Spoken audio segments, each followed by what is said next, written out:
Welcome back. Lecture 35 today, Math 141. We are finishing up the use of first and second derivative on a graph.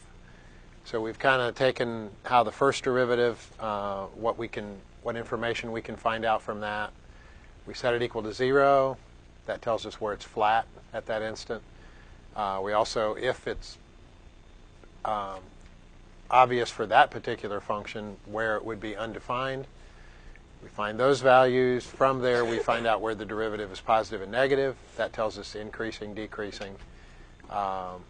We went through that with a function. We also did the second derivative. So that tells us where the graph might change from being concave up to concave down or vice versa. If it changes concavity at a certain point, what do we call that point? Point of inflection. Good, you didn't forget everything over the weekend. And we did a second derivative all the way through, but what we haven't done is a function where we do the first derivative stuff for the same function, throw in the second derivative stuff, and try to use it all on the same picture. So let's do that, and then we can forge ahead in the textbook. So we did this problem, but we didn't do the first derivative for it, so let's go back and pick that up. X to the fifth minus 5x cubed. So we should be expecting, if it crosses the x-axis, to have at most how many x-intercepts? 5, right? It's fifth degree, so we could factor it into 5 linear factors, possibly. It's not going to cross the axis that many times, but that would be the most it could cross. And if it had changes in direction, how many changes in direction? 4 would be the most, because that would be the solutions to the derivative, which is going to be fourth degree. So we found the derivative, but we didn't use it. So let's go back and pick up on that. We did this last class. We got the derivative to be 5x to the fourth minus 15x squared. I hope that is still the case. Set the derivative equal to 0. And possibly see where it's undefined, but not in this case because it's a polynomial. So we'll find the critical numbers by solving this equation. We haven't done that yet. Anything that we could do ahead of time that's going to make our task a little easier. Take out a 5x squared. That leaves a what?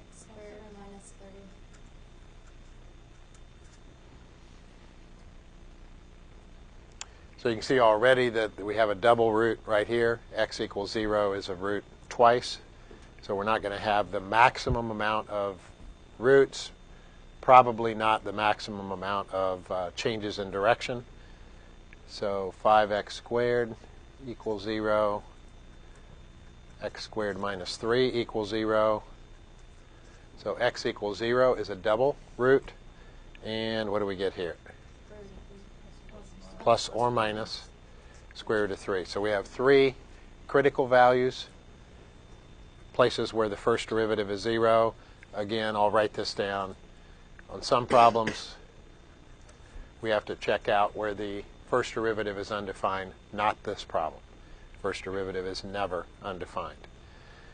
What are some things that we did when we dealt with the first derivative and we found the critical numbers? Tell me one thing we did. Okay, we make a first derivative chart. And how do we decide what values we're going to choose as test values?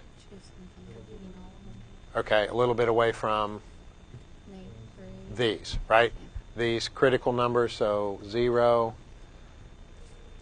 negative square root of 3, and positive square root of 3. Those are about 1.732, so we can choose values accordingly. So we don't care about the numerical value of the first derivative, we just care about the sign of the first derivative. So we'll pick a value less than negative square root of 3, plug it into the derivative. Doesn't really matter what we choose, they all have the same sign in that area. A value between negative square root of 3 and 0. Same values over here. On the positive side, And what type of information is this going to give us? Increasing and decreasing. What type of information?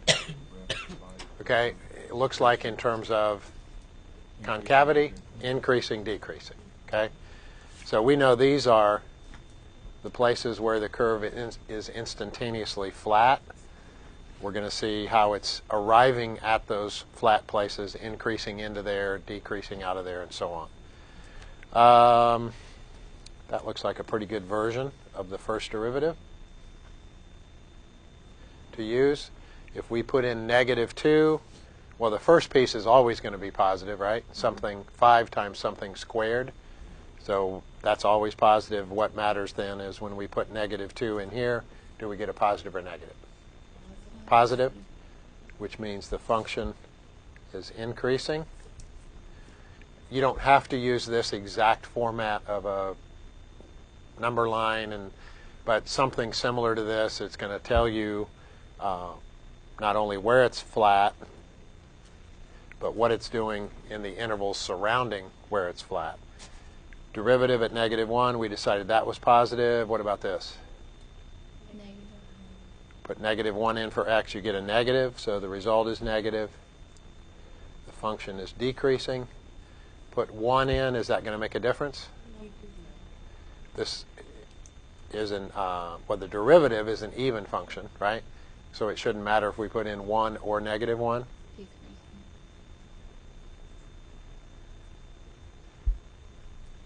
We haven't seen that happen a lot. It goes from decreasing to flat to decreasing again, right? So it can happen. First derivative at 2, that's positive. That's also positive. So the product is positive. Function is increasing.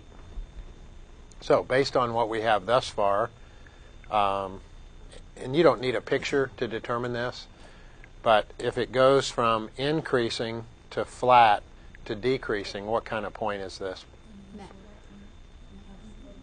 Increases into there, then it decreases out of there, a relative max. Okay, decreasing to decreasing, that's not going to be anything special. But decreasing, flat, increasing.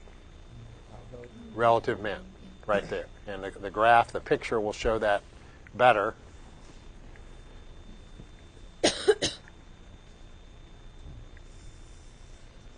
Now we'll also try to, we'll get what we can out of the first derivative. We may not actually make any changes when we throw in the second derivative information, but I bet you we can identify some points of inflection that may or may not be at exactly